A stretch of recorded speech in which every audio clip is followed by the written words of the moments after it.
Last time on Let's Play Mega Man X4 in the X playthrough. I'm just the Armand White of video game difficulty. You may fire when ready.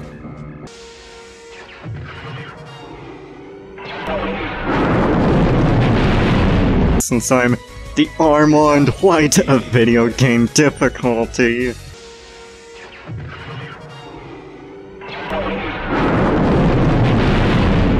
He has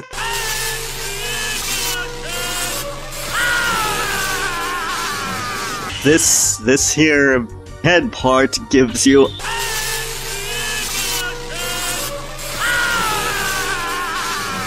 it's fake news. And now the continuation.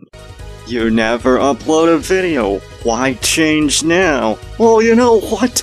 I think that's slander. That's not true.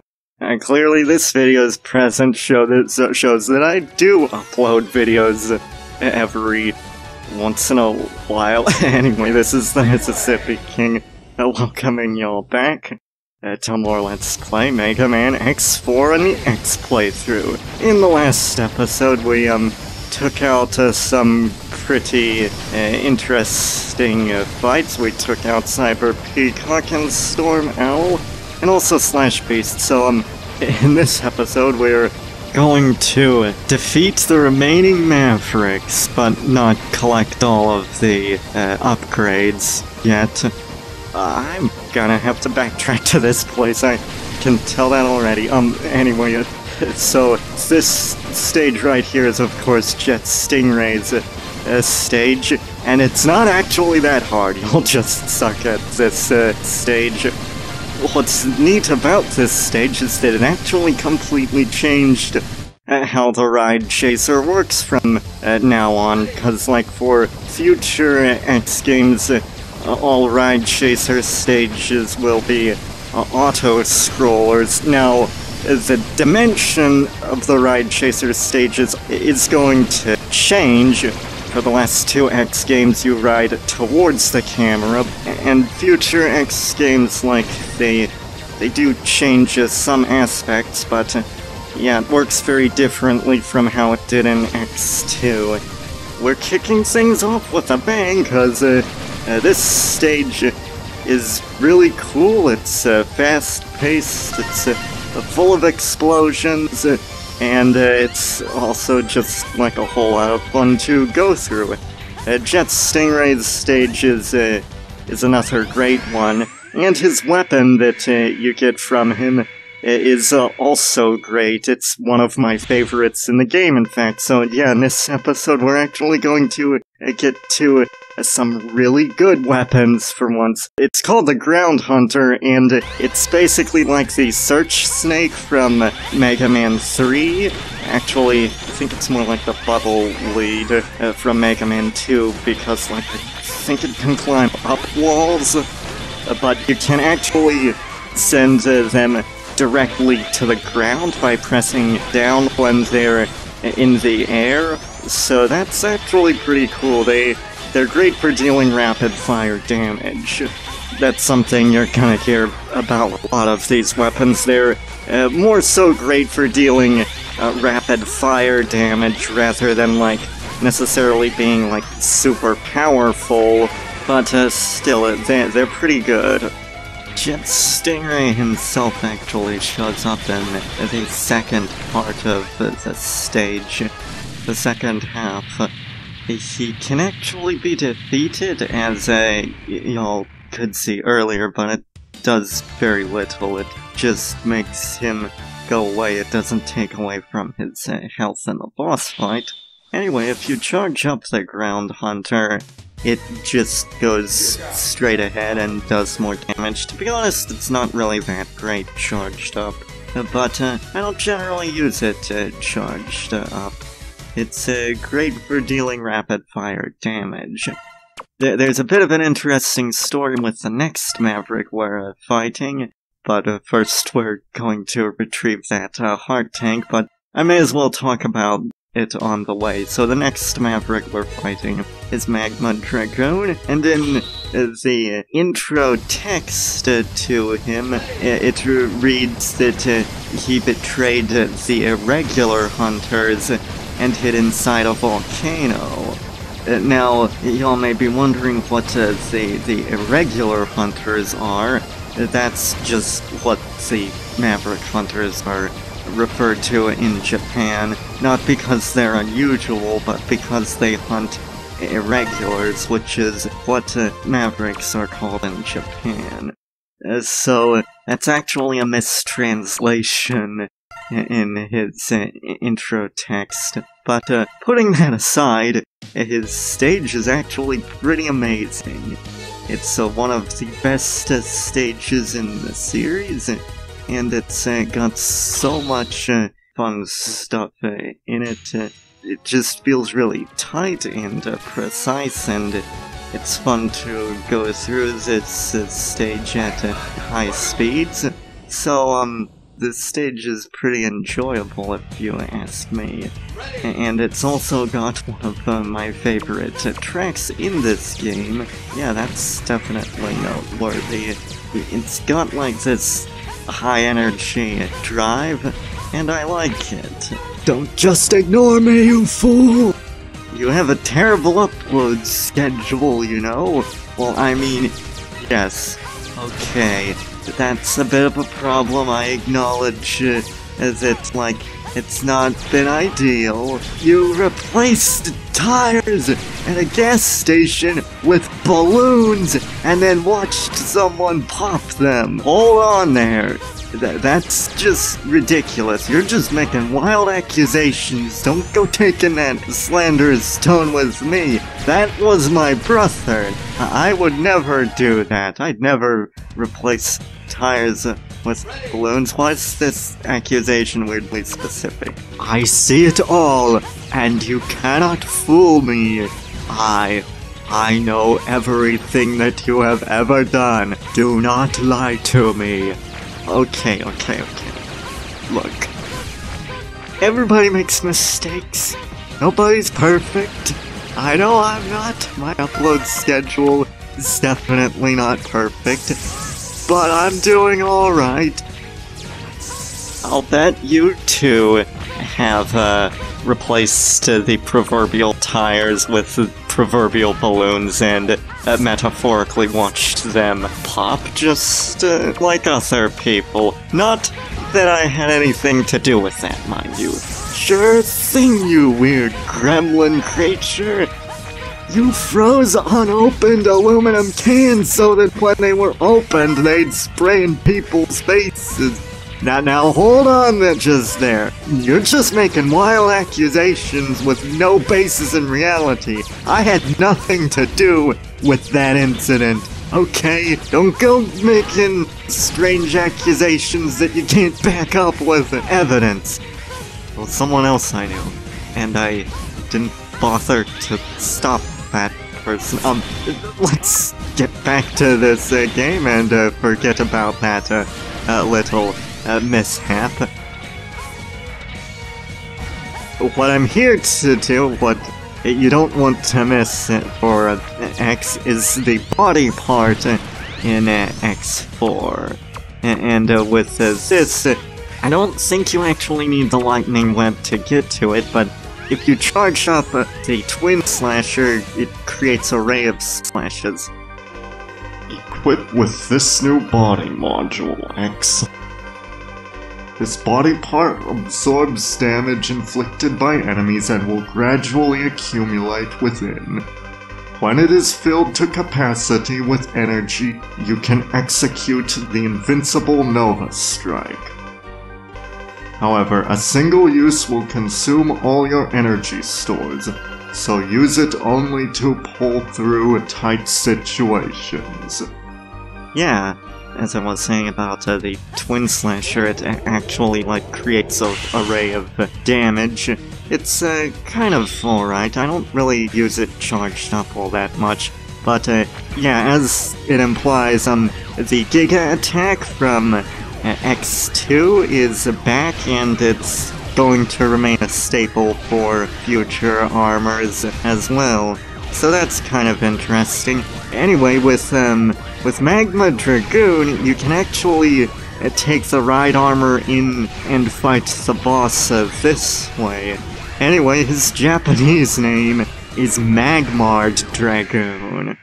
I have no idea what's up with that, though. But let's get right into that.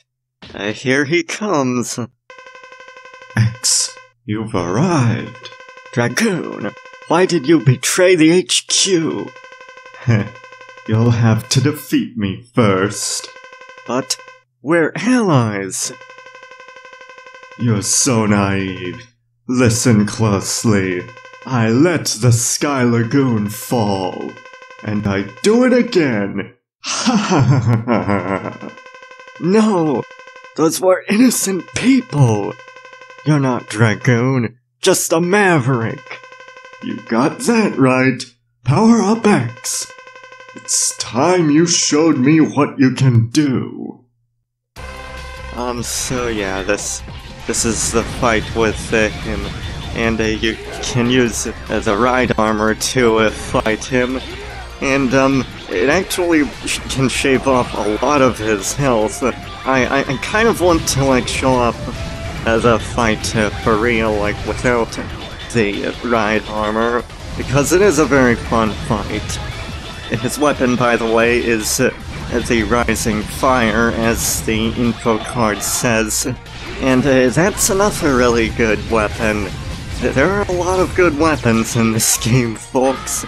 It's great for dealing damage to enemies above you. Since it's like the Rising Fire, it goes directly above your head, and it takes out a lot of enemies in one hit, so it's really powerful, or at the very least, 1 or 2 hits, so it's really effective, and it's one of the few weapons that is good more so for being really powerful than a rapid fire. But something that's interesting is that the boss icons are actually different depending on their alignment. Yeah, the boss icons for the 3 Mavericks in this cast of bosses, actually, they all have different boss icons from the ones in Repliforce, so that's a really neat detail, if you pay attention to it. The Repliforce bosses have the Repliforce logo. You are strong, X. Such a waste. Why, Dragoon? Always wanted to fight you. Then he appeared, and he appeared who? Told me to work for Repliforce, to goad you into fighting. You did it just so you could fight me? Was worth it for a final duel. Dragoon! Why couldn't you have just gone with a fight, with like a sparring match or something like that? Why was it necessary to like cause the entire Sky Lagoon to fall just so you could fight him? That's so stupid! Why wouldn't you just fight him? At the very least, like, you could've, if you wanted, like, a fight to the death, then, like, just try and rob a bank or something like that. That is not something I want to be taken out of context. But anyway, yeah, everyone in this story is a complete idiot. This story is just so bad. It's one of the worst stories in the entire series. Definitely the worst one so far. And it's frustrating because it definitely had the potential to be one of the best stories in the series. It's just so annoying that they waste so much potential here. And also another annoying detail is that even when they find out who let the Sky Lagoon fall, everyone still continues to blame the Repliforce for some stupid reason. And it's like, why? That's so dumb. You know who did it, he admitted to it, yet for some reason we're still going to pretend that the Repliforce is responsible for this. Like, this is not a good story, folks. It's a great game, but the story is terrible, let's be real. Anyway, Split Mushroom, where we're fighting Split Mushroom now, and, his stage, it's not much of a transition, but his stage is actually one of the best stages in the game. It's really fun going through his stage. I think it's pretty incredible myself. And this stage is just full of excitement, and I just feel that, like, the enemies come at you in interesting ways. It's very fast-paced. There are plenty of opportunities to, like, breeze through it. So we're coming up on a boss that it can be very easily cheesed with the Ground Hunter. Not initially, it has to, like, break the floor, but yeah, like, if you watch what I'm about to do, like, you'll see just how easy it is to shave off the boss's health with just the Ground Hunter. Anyone want to make the case that this game has bad weapons? Go ahead, I'll wait. In all seriousness, yeah, that's just another instance of the game's really good weapons. They are very underrated, this game's a set of weapons. And, they're nowhere near as bad as some of the later X games. Like, some of the later X games, the weapons are almost useless. More so after X5, they become rather terrible. Not in X5 itself, that's got a really good set of weapons. So yeah, this stage is pretty hectic. It's got a lot of excitement going on, and of course I'm showing off the Rising Fire in this stage, because it's really great in this stage, because there are a lot of vertical enemies, and the Rising Fire is ideal for taking them out. This is what I mean, like, even if the weapons don't do a whole lot of damage, they still have much better reach than the X-Buster, which is what makes them so useful. Like, you can't fire your X-Buster straight up, so you have to use your weapons for that, and that's what makes it so useful. That's what makes the game's set of weapons so good. That's an elevator section. It's really fun. I find it to be pretty interesting. It's exciting. Well, that death was a little embarrassing. Let's try that again, shall we? So something that's interesting about Split Mushroom is that he's actually one of the only Mavericks that's based on a fungus. I mean, that's kind of obvious, but still, that's neat. It's like, of course, mushrooms are one of the most famous fungi in the world, and his Japanese name is Split Mushroom, but for some reason, it's pronounced as a Sprit Mushroom. I don't get it. It's weird. Are you X? I'm under orders to terminate you. What? Who is orders? Take a wild guess. Yep, that's a typo. That's another typo in this game. I shouldn't make fun of this translation too much. It's hardly the worst offender in terms of typos in the series. There are much worse examples. For example... let's talk about the fight itself, though. I wonder who his commanding officer could be. That's a real mystery, folks. I'm not gonna say who it is, but I mean, I think pretty much everyone already knows the answer to this, but for the sake of not giving anything away, I won't say it. But the fight with the Split Mushroom is pretty enjoyable. It's exciting, and it feels really tight to dodge his attacks. and you get the soul body for defeating him, which is so cool that it reappears in X5. I mean, not really, but it does kind of like show up in a boss fight in X5. We'll talk about that when we get to it, I guess. Maybe. But, for now we're just going to enjoy it. Basically, it projects a body double that actually does damage to enemies in front of you. It's mostly good as like an enhancement to your X-Busters and a weapon that's like good on its own, and this is why it's important that like you can use your X-Buster while a special weapon is equipped, cause here it actually really helps with the soul body, and you can use it to like clear out a number of enemies in front of you, and it's another good weapon.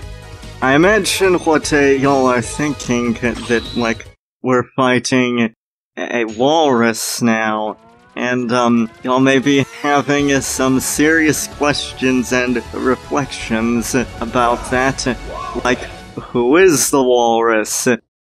Y'all may be thinking his Japanese name is Frost Kibatotos, which, I don't know how you'd be thinking that, but here's another clue for you all. The walrus was Paul.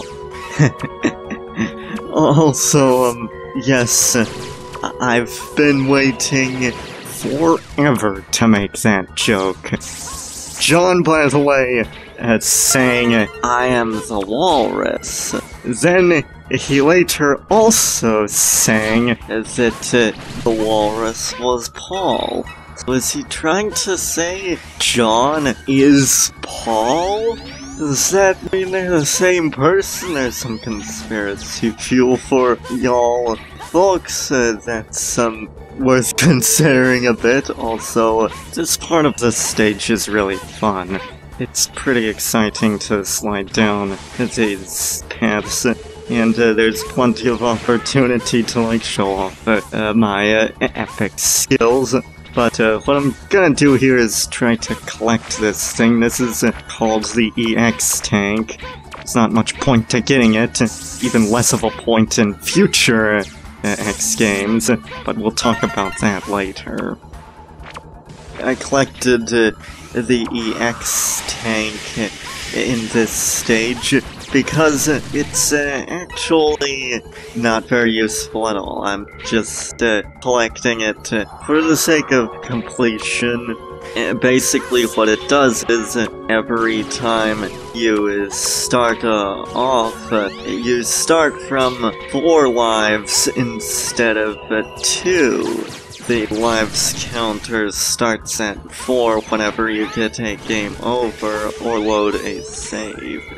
I'm not really sure how that's especially useful, since it's not like it comes up on all that much. It mostly just like lets you start off later in the stage, but checkpoints aren't that sparse. That's not really much of an issue in the first place, but it only gets more useless from here on out. The mini-boss, by the way, is kinda cool. It's weak to the atomic fire, and you can use that to take it out quickly. So there's something else that's interesting about this stage. It's one of the very few stages in the X series that actually undergoes a music change for the second part. And that's very rare in the X series. The music is actually different in part 2, so that's a bit interesting. Also, the weapon tank in part 2 is another thing that it's also not especially useful in this game. It has some utility as X, but it's almost completely useless as a Zero, because in the Zero playthrough, Zero only has one technique that it can be useful for. So I don't even know why you'd it needed. But as X, it has at least some theoretical application, which isn't much, but it's better than nothing, I guess. It's still not great, but it's something. And now it's time to actually fight Paul. Yeah, that's what I'm going to be calling him. He's not Frost Walrus. Remember, Walrus was Paul. That was Paul. I should probably explain how the weapon tank actually works. It's more like in Mega Man 7, where like it refills all of your weapon energy, and also the ones in Mega Man 11. So it like refills all of your weapons all at once, which is why it's as useful as Zero. As X, it's also not that useful. That's another thing that's interesting about this game. In previous X games, you only could carry a max of 4 sub-tanks because there were only 4 in each game prior to this. This game only has 2. It's not like it really matters, though. I find this to be very easy compared to previous games, so it doesn't really make much of a difference to me. They actually, like, removed 2 sub-tanks and replaced them with fairly useless ones.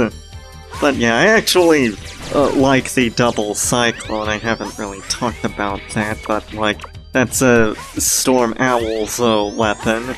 And it fires 2 cyclones that go up and in an arc. It's useful for a number of enemies. It's not especially great for doing damage. But yeah, Paul is the last Maverick in X4, so let's beat this guy and get on with it. The Frost Tower, by the way, is his weapon, and it's not really that good. It's probably my least favorite weapon, and actually, I don't know, that's a bit of a tough one. It's not great though, which is why I've saved it for last. That, and I don't really care for the EX tank or the weapon tank, neither are especially great. This fight, by the way, is pretty easy with or without his weakness, which, by the way, is the Rising Fire, as the info card says. But, like, he's very slow and easy to dodge. He's kind of a pushover, really. Not the hardest boss in this game by, quite a bit. So, he's done for. Guess they're not the Eggman anymore! Okay. So, the Repliforce logo, by the way, contains red. I think they're communists. Oh, now that we're done with that, we get a cutscene, or rather, some dialogue. And because they're all communists, as we all know, what happens next is that Repliforce decides to escape to the one place that hasn't been corrupted by capitalism. Space! You thought I was done with that joke, but no. And yes, I realize Johnny also made the same joke, but anyways, this will have to be it for this video. This is the Mississippi King signing out, and in the next episode, we'll collect the remaining pickups, finally start on the last set of stages. See y'all then.